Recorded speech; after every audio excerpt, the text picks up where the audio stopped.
And this will be our Real Talk 101 episode 172, February 16, 2025. O, di ba?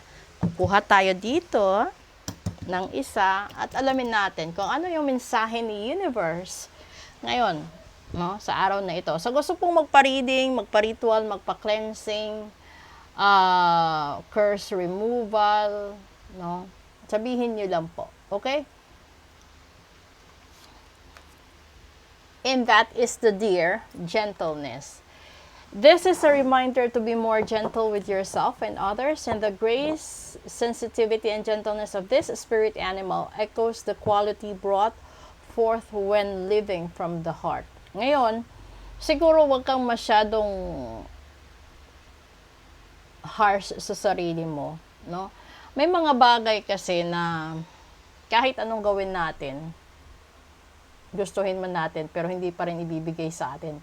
Ito yung punto ng buhay na kailangan mong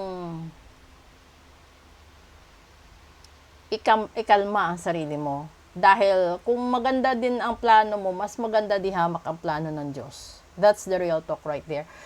Hindi naman sinabi na kulang ka sa quality. Hindi naman din sinabi na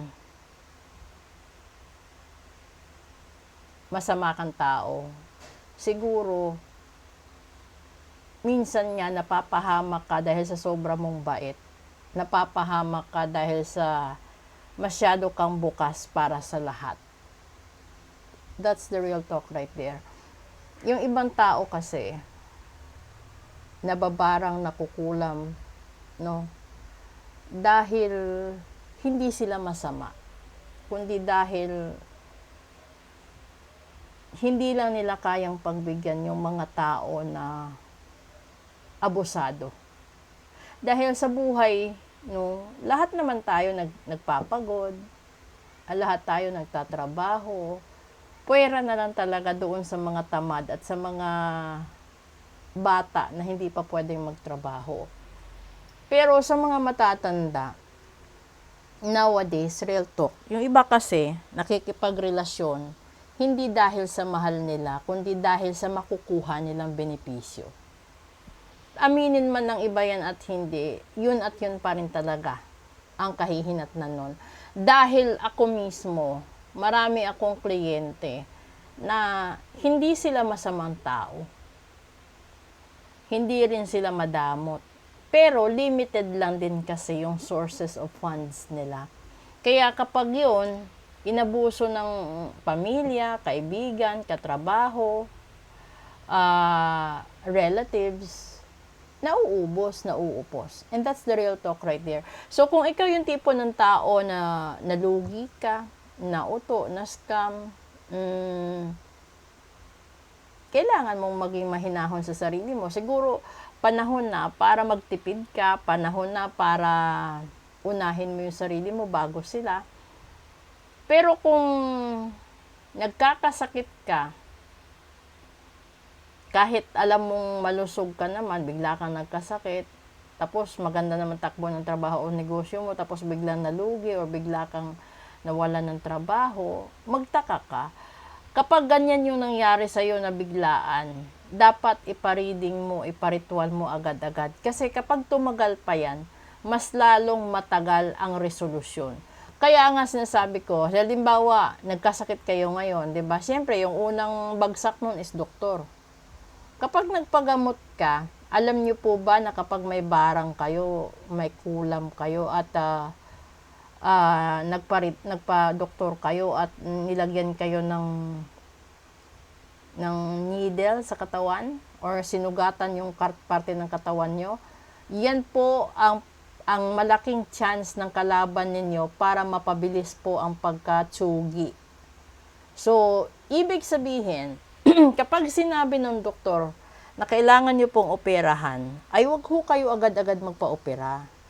'Di ba? Kalimitan, humingi ka ng second opinion, third opinion, 'di ba? Maliban sa opinion ng mga doktor, magkonsulta ka din sa mga katulad namin.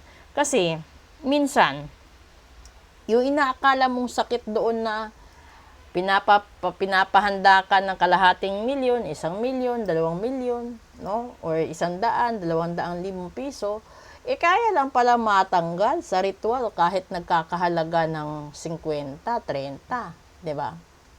Kasi depende talaga 'yon. So kapag bago pa yung barang kulam at sumpa or gayuma, madali pa 'yon.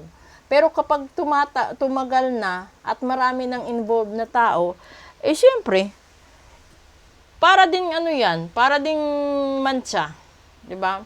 Kapag isa lang yung mantsa sa damit, ang bilis tanggalin nun. Kapag maraming parte ng damit na mantsahan, pahirap ng pahirap. Ganon din po yung paggamot, ganon din po yung pagtanggal ng kamalasan, pag-cleansing,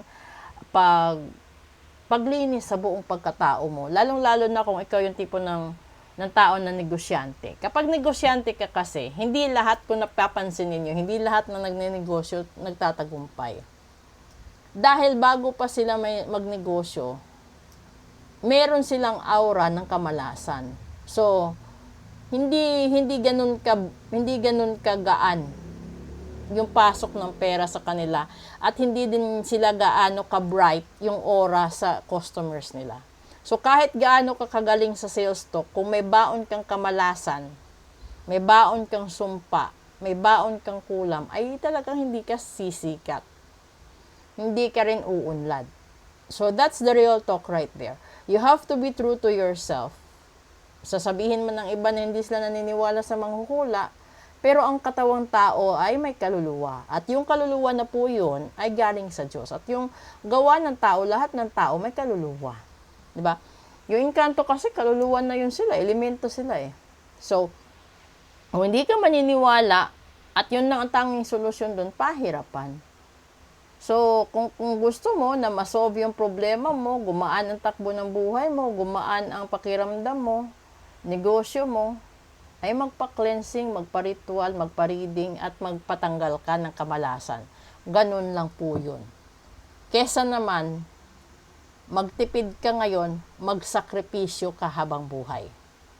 Yung dapat yung tignan ninyo is, 'di ba? Kung kaya ba naman tanggalin lahat ngayon, why not? Para the rest of your life magaan. Kesa naman magtipid ka ngayon, maghirap ka habang buhay. Yun yung dapat yung isaalang-alang. So, this is the Real Talk 101 for our February 16. Maraming salamat po sa inyo lahat. Enjoy your weekend!